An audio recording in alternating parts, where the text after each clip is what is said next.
everybody. Welcome to the Ronline Report, now brought to you by Legion Sports Fest. Thank you, Legion Sports Fest. Today's guest, I saw this guy win the Chicago Pro Classic Physique division a little over a month ago. Shocked to find out he was only 22 years old. I should have heard about him before. I know Jeff Seigo posted a video with him on the MD forums, but, you know, I'm a ditz and I'm all over the place. So please welcome Jordan Plantiko. How are you, sir? Hey, I'm doing good, Ron. Thanks for having me. Did I say your name right? Plantiko? Yes, sir. Okay. I've heard Plantiko. I've heard Plantiko. Okay. You know, it almost comes down to preference with the last name. Even within our family, like, we call it different things. Like my grandma, she says Plantiko. She just rolls the whole thing together. There's no T in there at all. So it depends. But I like Plantiko. So that's what I stick with. Yeah, I like that emphasis on the second syllable. So what kind of name is that? I've never heard that name in my life. It's from what I have gathered, I'm pretty sure it's German. Okay. Yeah. It doesn't really sound German, but like we have German roots. Okay. German and Polish. So I would have said Italian if it was a C, but it's a Plantiko with a K. Yeah. So yeah, and the Germans do use a lot of K's in their names, in their language, so it's possible. Yeah, like I said, I was really shocked. You know, you're not a young guy anymore because now you're 23. You turned 23 the week after the show. You're still a very, very young guy. I want to start at the beginning. You know, you grew up in. Have you always lived in Wisconsin? Is that where you grew up? Yes. Okay. Yep. So were you an athletic kid? What kind of things were you into growing up? What kind of hobbies or interests did you have? Sure. Well, I was always in athletics. Like from the time that I was 4 years old, I did Taekwondo for 6 years. So we did self-defense stuff for. It was just 2 days a week. I think it was Tuesdays and Thursdays. Yep. But from the time that I was 4 till I was 10, I did Taekwondo. I was one belt away from black belt. I played, you know, like just the kid football stuff, like flutter football or flag football.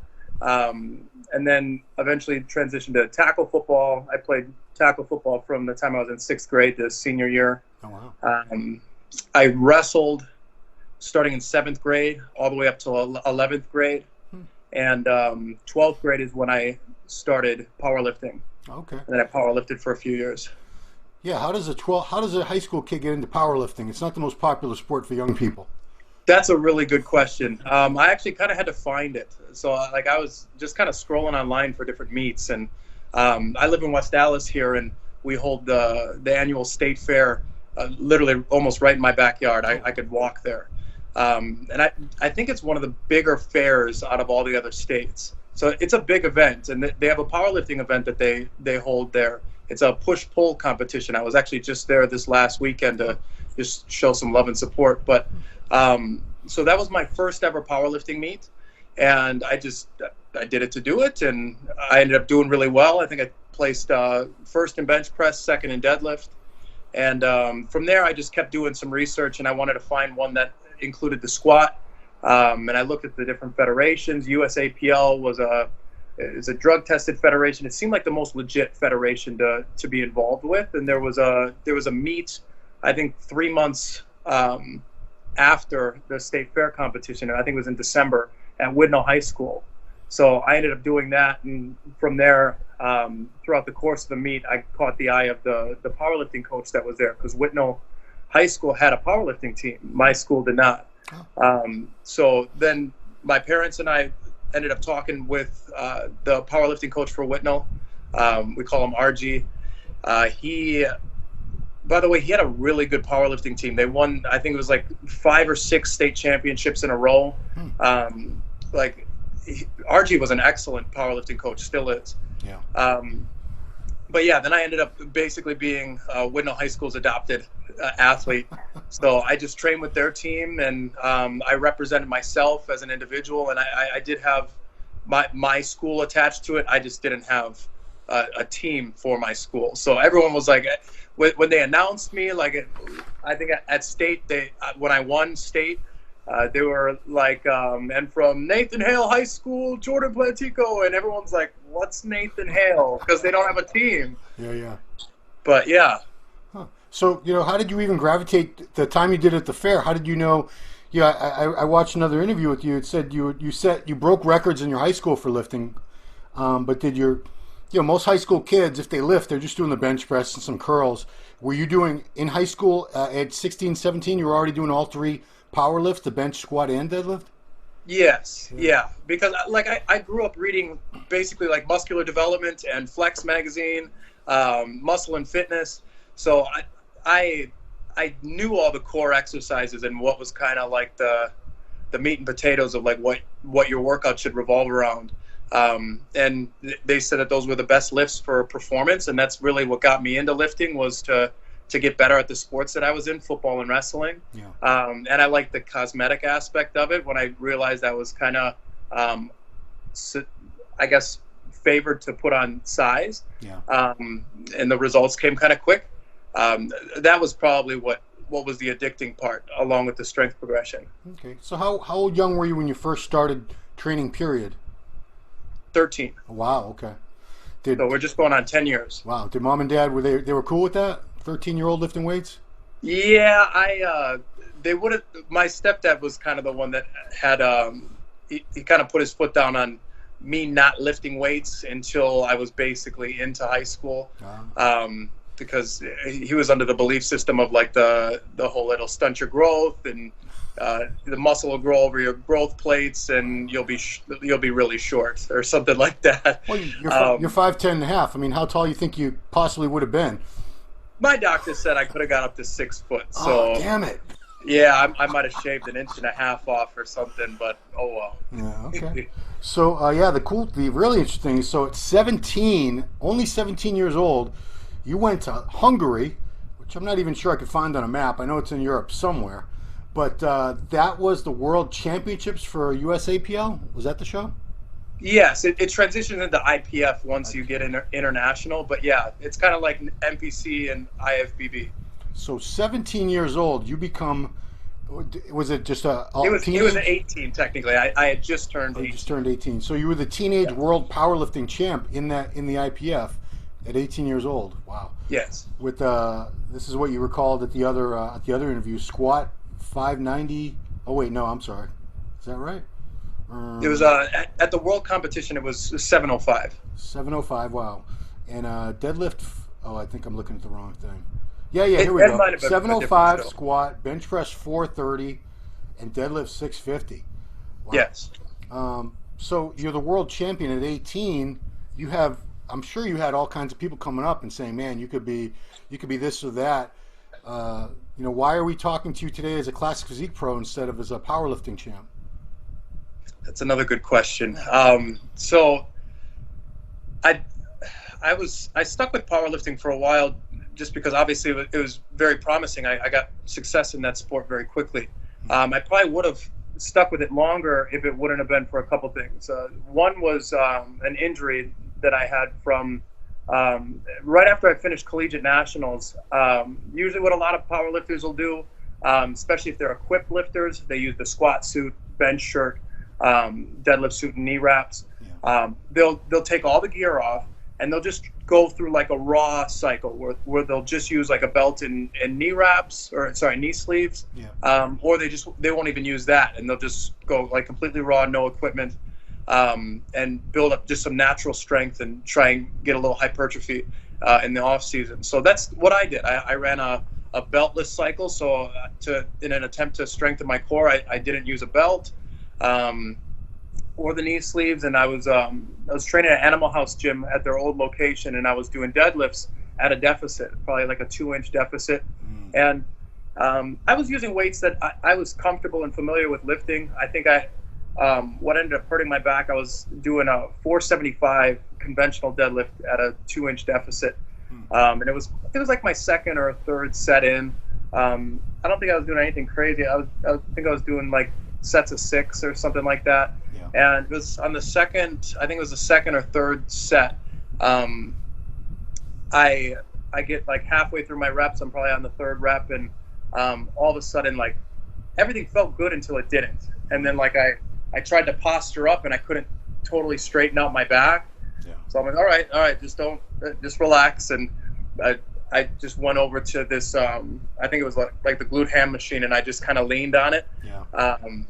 And just wanted to get my bearings and then I tried to posture back up and stand up, and like it was not going. Like there was something seriously wrong. So I'm like, all right, I'll just play it cool for 5-10 minutes. Maybe it'll dissipate a little bit, and I can at least get my weight off the bar, and I'll just call it a day. Yeah. And it just wouldn't get any better. So I ended up having to call my uncle, and my uncle ended up coming to Animal House. He took my weight off for me, and then helped walk me out to the truck, and I just went to the ER. Yeah. Trying not to make a scene like I just snapped my shit up at the gym. Yeah. But then went to the ER, and they said nothing was fractured. They couldn't really identify anything, so they just gave me some ibuprofen and a $1,000 bill for going to the ER. And I don't think any lifter, be it power lifter, bodybuilder, I don't think any lifter has ever gone to an ER after an injury and come out of it satisfied that they with a solution or anything. Yeah, no. They say stop lifting, take it easy, put some ice on it. Yep. Maybe like I knew that already. Thank you. Yeah. So, what did you do from that point on yourself to try to rehabilitate the injury? I doubled down on my chiropractic frequency. I went to see a chiropractor probably all throughout my high school years because my mom went to the chiropractor and she wanted me to come along with, and we did some x-rays and they found out I had some mild scoliosis, so it was encouraged for me to get regular chiropractic done, and I've been doing chiropractic ever since for preventative reasons. I actually just came back from the chiropractor before this. Yeah, you were driving. You just did an Instagram story. But yeah. So the injury, the back injury, that's obviously, if you're already jacking up your back at 18, that's not a good sign. So what was the other reason you didn't stick with powerlifting? The other reason, well, while this injury was happening, like obviously I can't train for performance right now because I'm rehabbing an injury, so I'm trying to work around it. I'm eliminating exercises that I'm probably really used to doing, like deadlifts, rack pulls, squats, and I'm using more like machines and stuff. So I just kind of switched the goal in my head because I did still train like a bodybuilder. I was kind of like a power builder in a sense. Like I liked the cosmetic benefits, but I was training for performance. So I just totally switched gears and I said, forget performance. Like I can just build muscle and just try and put on some size to fill in my weight class. And then I always had comments, and even when I powerlifted, that I had like a bodybuilder structure. Like you're not structured like a powerlifter. Right. And I kind of had a feeling in my head, like I will eventually compete in bodybuilding, but it just wasn't the time. But then I had a couple people in my ear that kind of peer pressured me into doing a bodybuilding show. And then I got introduced to Kevin and Stacy Tomasini, and they coached me for my first show. And that's where we took off. I won the overall, and then 3 weeks later we went to junior nationals, placed top 2, got the pro card, and then we shut it down for a year and just put on size. And what was the name of the first show? I'm just curious because they got some funky names for shows out there. Yeah, it was the M3, or the Milwaukee Muscle Madness, which is now the C3 as of last year. So the Chris Cormier Classic. Oh, okay. Yeah. Chris Cormier puts on a show in Wisconsin? He does, yes. Oh, Chris, I'm sorry, Real Deal. I didn't know. I would, not the first place I would expect him to promote a show. Yeah, they had Breon, they had Dexter Jackson come out, like Danny Hester. It was a really cool showing for the grand opening, I guess, of the C3. Yeah, wow. Now, I'm not putting Wisconsin down because that's got a very proud tradition. Ms. Olympia, Corey Everson, was from there. Her late husband, Jeff. I believe Dr. Squat, Fred Hatfield, was another Wisconsin guy. And, of course, we all know Jeffrey Dahmer, but that's another. wasn't so much a lifter. So, junior nationals, at that point, you're only 19 years old, am I right? Yes. Wow. So, that was the very first, hold up a sec. So, that was the first year of Classic Physique in the NPC. And I think maybe Junior USA was the first show before that gave out pro cards, because I believe Junior USA happens like a month before. But that still means you were one of the very first Classic Physique pros ever. Yeah. I think it was, maybe it was the second year, 2016. No, that was the first year for Classic. Yeah, and you turned. Oh wow, I guess, yeah.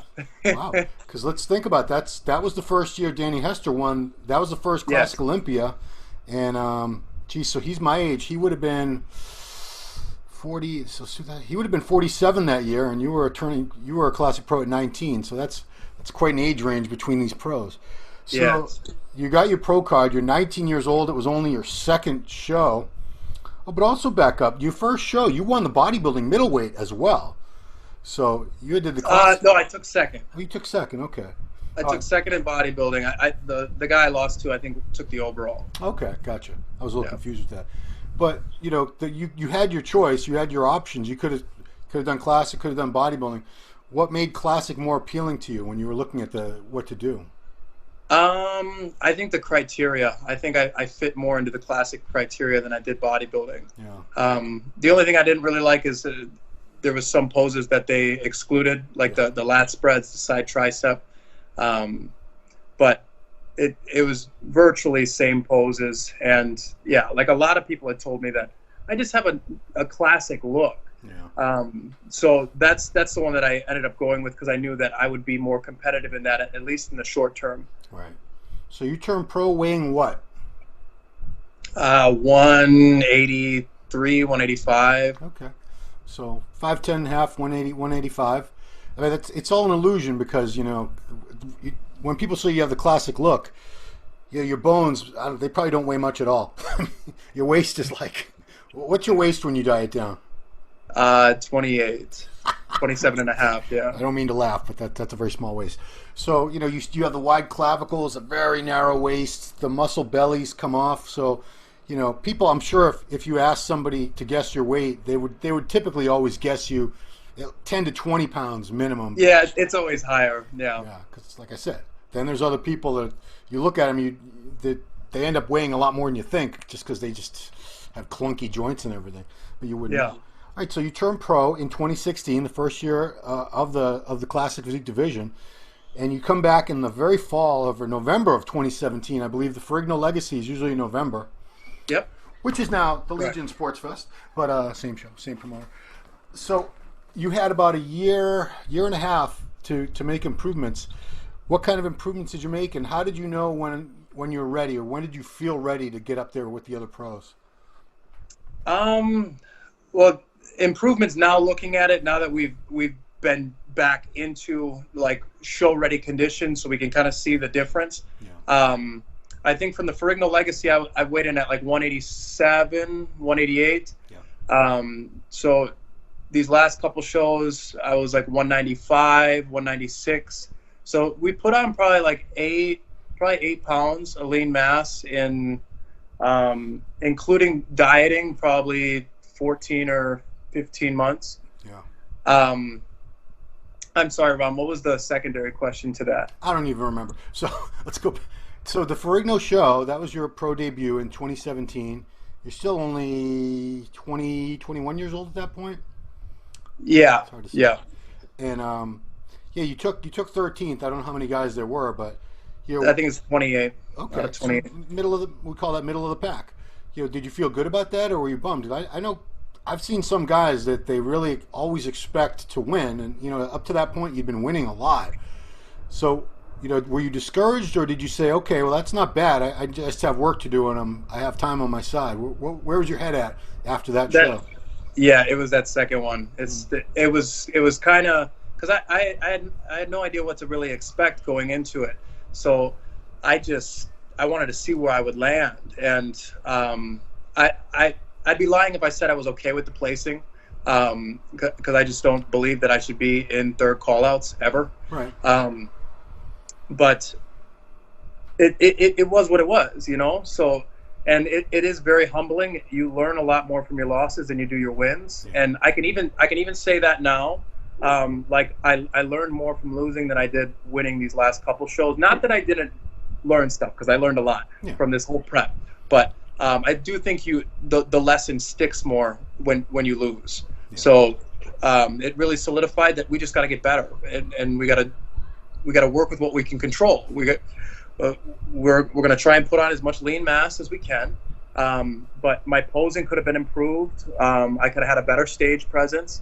The judges gave me some generic feedback that my conditioning should have been better. I was probably one of the crisper guys up on stage, so that was a little. They might have had you confused with somebody else. Yeah, they might have got me mixed up. I don't blame them. I judge at NPC shows, so I get it. There's a lot of athletes. Judging is the worst. Yeah, it can be. Yeah, it really can be.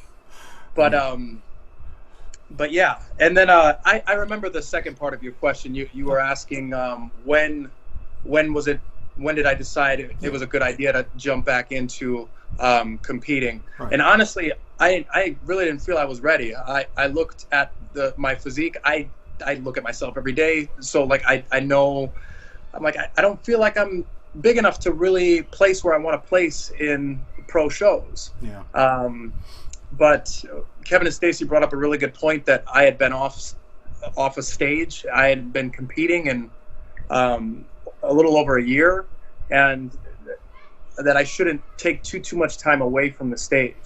And I agree. So like I was getting kind of nostalgic. I wanted to get back on stage and compete. So we just decided we figured out some shows. Let's line them up, and let's just see what happens. It's kind of the same thing. We just got to see where we land now. Yeah. And things went much better than I had anticipated them going. And yeah, now here we are. We're training for the Olympia. Okay, well, let's back up. So 2018 was a year you took off to basically just improve the whole year, right? Yes. Yeah. And I should ask, has Kevin been your coach from like almost the first show or second show? Yep, since the first show. Yeah. Wow, okay.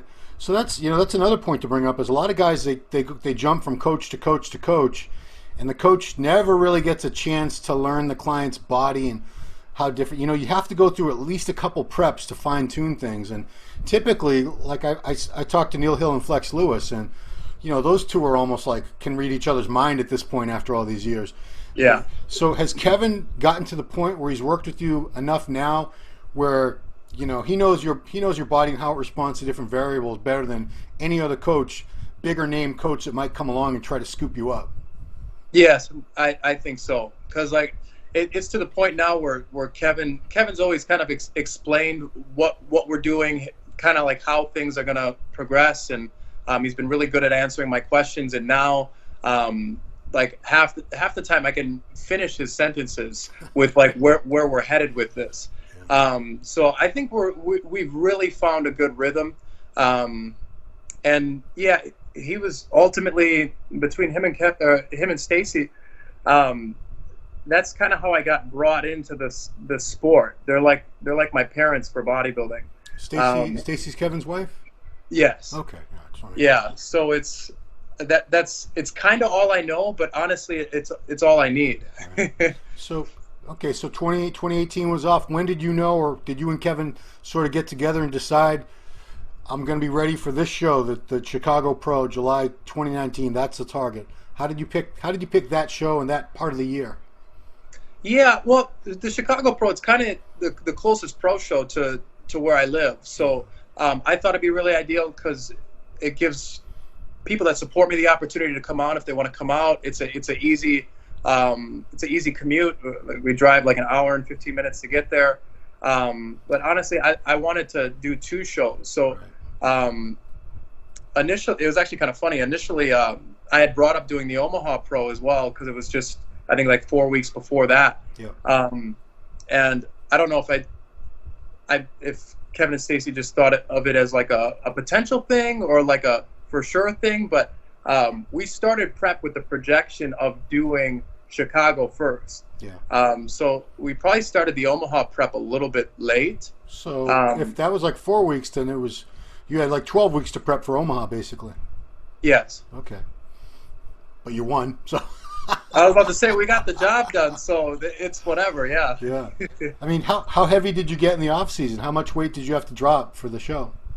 I got up to like 216. Okay. So competing on stage at like 195-ish or 196. Yeah. So I dropped like 20 pounds. Okay.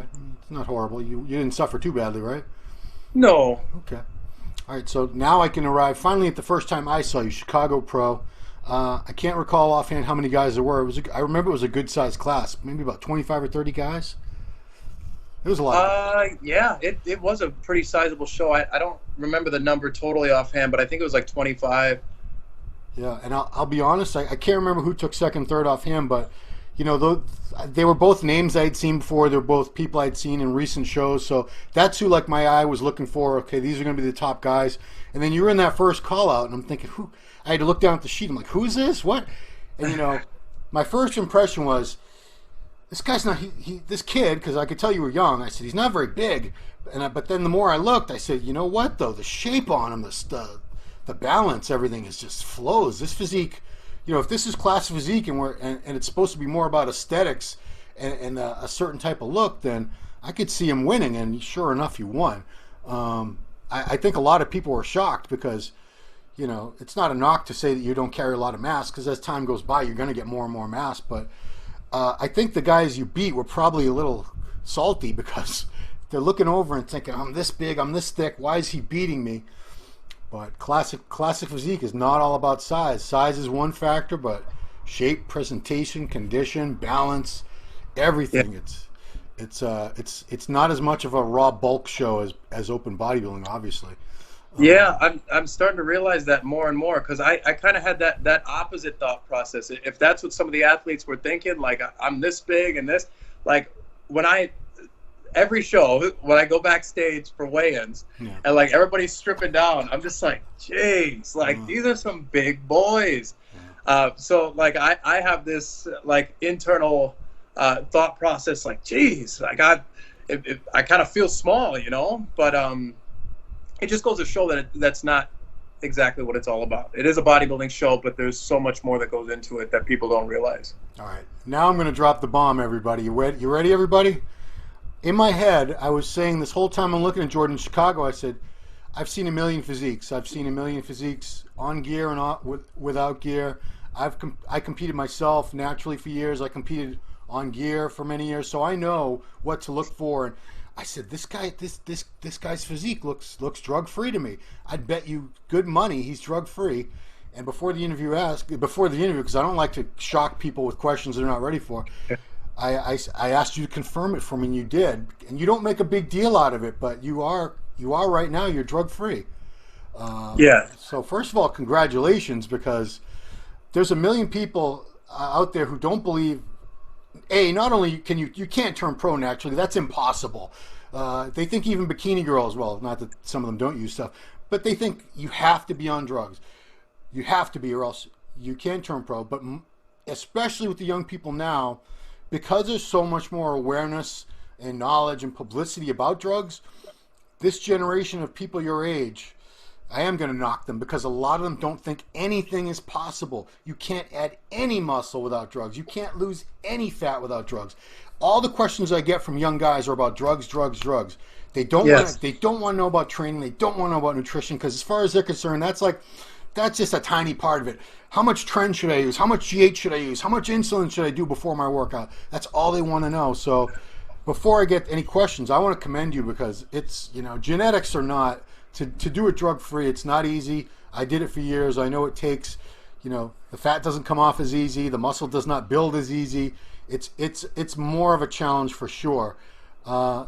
Did you this whole time, I mean, from the minute you turned pro, did you have anybody in your ear? Not necessarily saying who, but were people saying, well, you're a pro now, you got to use this and you got to use that? Kind of. It was more of people trying to illustrate to me what could actually happen. Because like the people that are close to me, when they talk to me enough, they've seen me enough, they've been around and they've kind of seen the transformation of my physique, and there's been nothing super radical in some short period of time. Right. When I talk to them about it and they see how sincere and genuine I am, like they believe me, and they're like, if this is the case, like, could you imagine what like you would look like if you did X or Y? Yeah. And it's always a cool thing to kind of picture, but I just always kind of bring it back into perspective. I just compare my progression to the year prior, and I've probably averaged. It's been a diminishing return every year. Right. But I mean, it's still a reasonable enough amount where I'm okay with that pace, yeah. You know, and I appreciate you giving me credit, because it's really tough to to get any kind of recognition, because first off, half the whole industry will not believe you, right, no matter what. Right. Like they're set in their ways. It's like it has to be this way. And you're exactly right. Like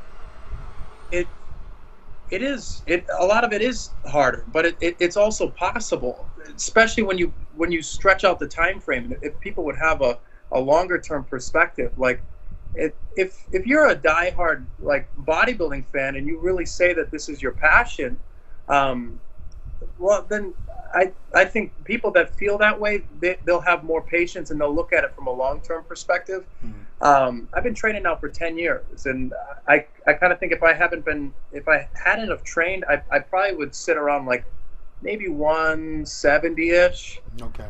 Like I'm 215 in my off season, so we're talking about like 50 pounds maybe. Yeah.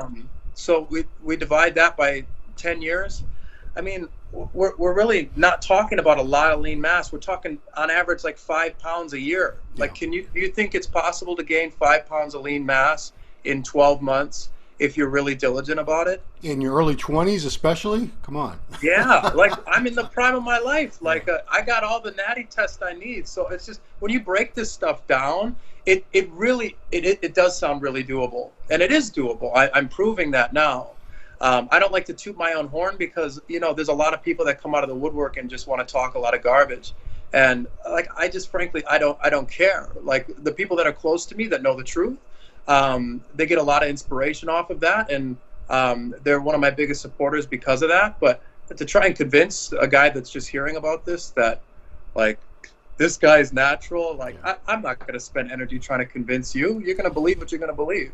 I say this, I sound like a broken record because I say this in so many different interviews with people, but a big part of the reason I think most people think nothing is achievable naturally is because they would rather believe, this is... They need to explain it away somehow. Well, this is a sport like any professional sport. It's for an elite group of people.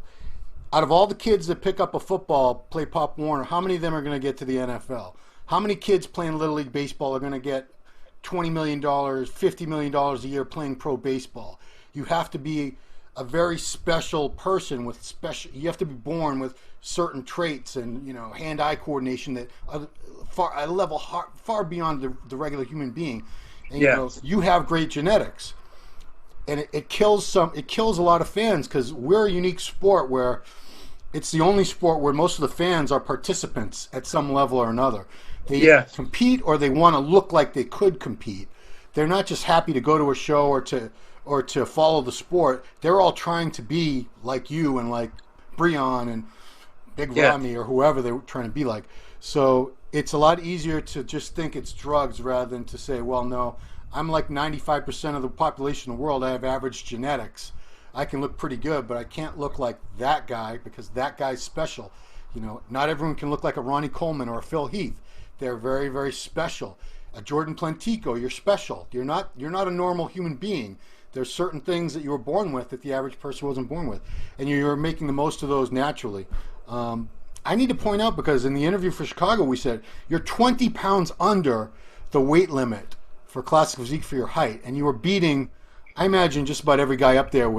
Some of them probably had to like die, no eating, 2 days, sit in a sauna for hours just to struggle to get down to that weight.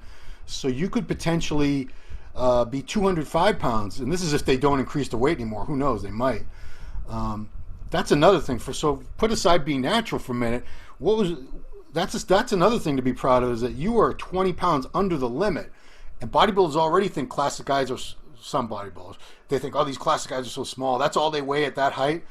And, for you to be able to beat all these guys right at the limit and to look the way you did with 20 pounds still to go, damn, kid.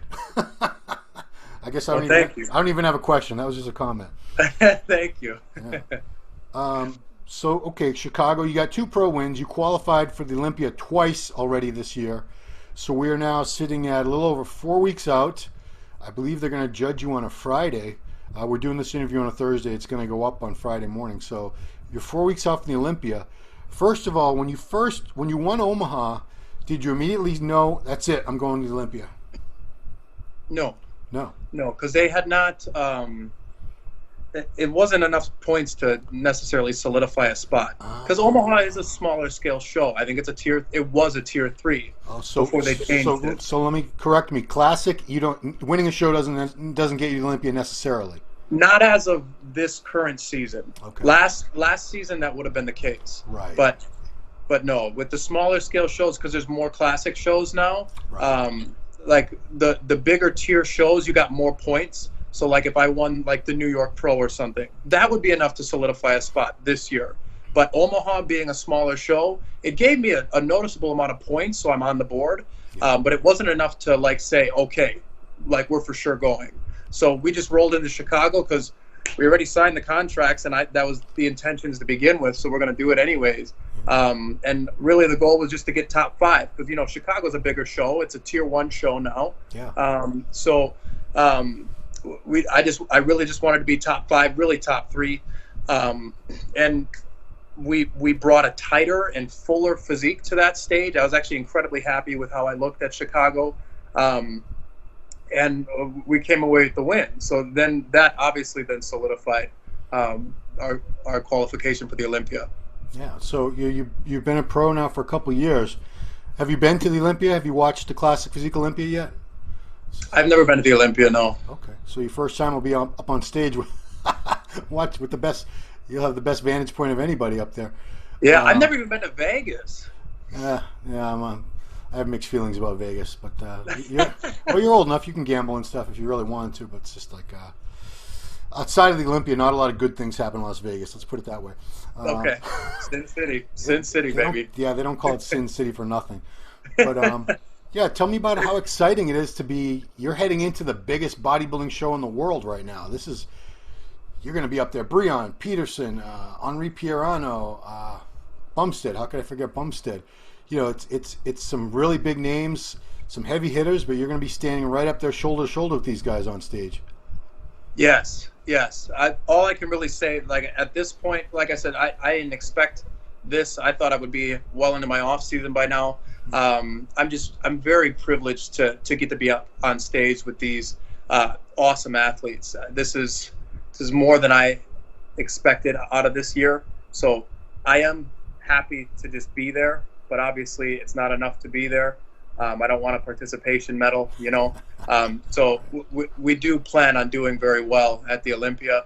But I'm really excited to, again, test the waters and see how I line up. Just like any other show, I want to see how I line up. But this time it's going to be against the best in the world. Yeah. There are some people that think Classic is going to overtake open bodybuilding eventually. It's definitely come so far so fast. I could see where they might have that idea, but where do you see Classic Physique going? How popular do you think? Do you think it could eventually be as popular, maybe more popular than open one day? I don't think so. Not open. I think it'll be more popular than men's physique because it takes some of the aspects of bodybuilding that everyone's always kind of known about, like just the posing and the posing routines and everything, and it still has the look, but it's smaller scale, where I think it would be more accepted by the public, the general public. So I think that it's a nice balance between the two that I think would be more acceptable. But to say that it's going to outgrow open, I think is outlandish. Yeah. Well, I mean, you could say people go to New York Pro, they go to the Olympia, they go for the open bodybuilding. That's like you go to the zoo to see the lions, the tigers, and the elephants. You don't go to see the coyotes and the squirrels. I don't go for the penguins, man. But at the same time, I don't know if you go to a lot of regional shows, local shows, even the national level shows. There's so many more men's physique and classic physique guys now than bodybuilders. The numbers for bodybuilding, occasionally they'll get a little boost and there'll be more guys. But I think a lot of the young guys now, they're definitely gravitating toward classic. They're gravitating towards men's physique. But I think classic has more of an appeal now because you do get to pose. Yes. The trunks aren't so dopey looking anymore. They got cooler looking trunks now. So you're young enough that you're going to be part of the growth of this. You're going to be the next generation because some of these guys that are up at the top are already on the older side. They won't be around for that much longer. Whereas, feasibly, you're 23. You could be doing this another decade, 15 years. Yeah, I mean 15 years. Yeah. I mean stay healthy, don't get any injuries, stuff, it could definitely happen. So, what do you see in the long term? I know that's a crazy question. I hate when people ask me that. What do you got? What do you see yourself in 10 years or whatever? But what do you see yourself doing over the next, say, few years? Or where do you think the classic physique division is going to be heading? I see it getting bigger. Like you kind of mentioned with men's physique and classic, at least at the amateur level, there's more athletes, so the funnel's wider. So it's kind of cool because I think these will be more.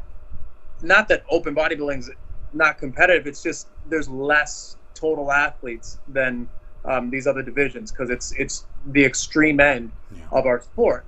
But the wider funnel makes the competition more intense. So like when you get to the creme de la creme, like these are your best athletes, like these are they've already proven it to they've competed against a lot of different athletes, Right. And I see it growing a lot. I see the prize money increasing.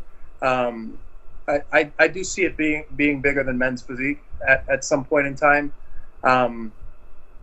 But yeah, I would say within the next few years, I'm really more hoping, but I can see it happening where they add colored trunks to the classic division.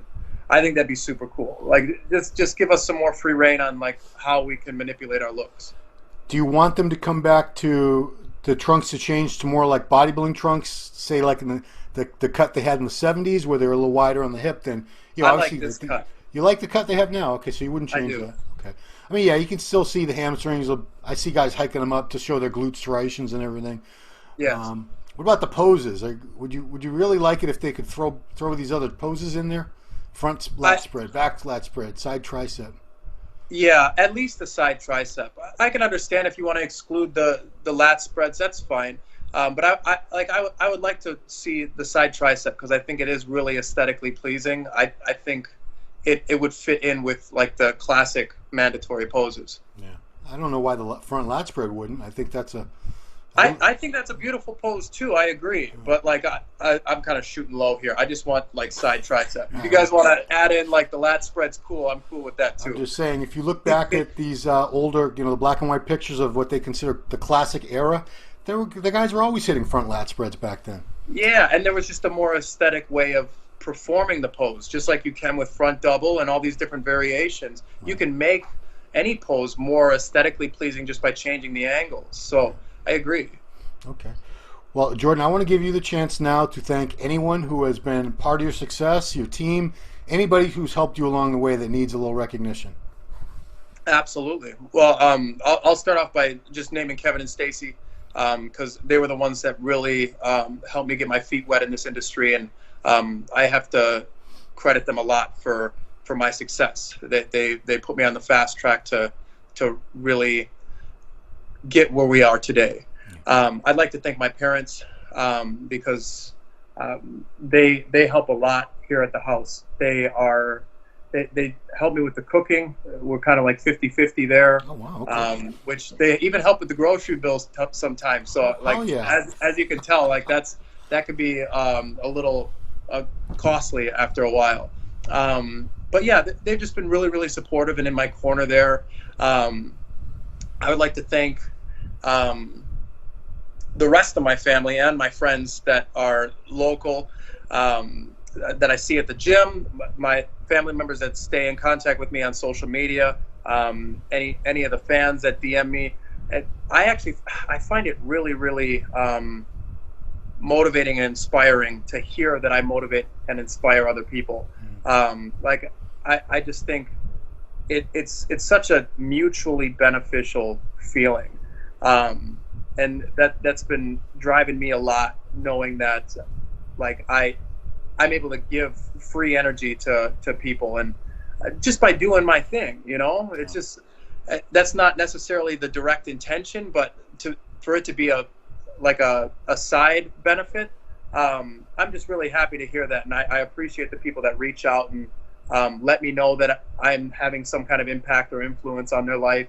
That means a lot to me. Beyond that, I don't really have too many sponsors, but I would like to thank Jed North. I just recently signed with them. Oh, nice. I'm wearing the Jed North tank. Shameless plug. I'm wearing their jeggings right now. Oh, nice. I even got the boxers on. So I love their clothes. They've been supportive in that sense. But yeah.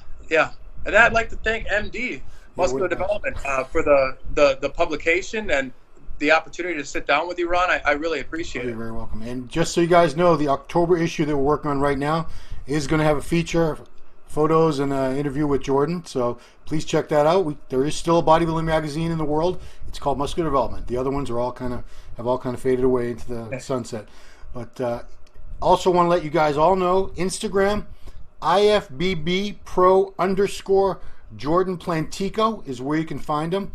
I looked, and your IG numbers, they need to go up, guy. We need to get those up there. So we're working on it. No, he's not going to go the buy the fake followers. I'm sure you get those. No. You get those DMs every day, but I do. So again, IFBB Pro _ Jordan Plantiko, and you can see him 4 weeks, Las Vegas, Nevada, at the Olympia weekend, the biggest show, our Super Bowl. I'm excited. I know you got to be super excited. I'm just going to cover it. I am. I'm super excited. Cool. Well, Jordan, I wish you the best of luck in the prep. It's exciting to watch, new talent come up like this, and especially given you have unique circumstances. To me, that makes it a little more exciting, a little more motivating, and inspiring to people, I think. So yeah, I'm going to be interesting. It's going to be interesting to watch you develop and grow as this division does the same thing over the next few years. You're going to be right there, big part of it. I agree. I can't wait. All right. Well, that's it, everybody. Thank you for watching the Ronline Report. This has been me, Ron, with Jordan Plantiko. Thanks for watching.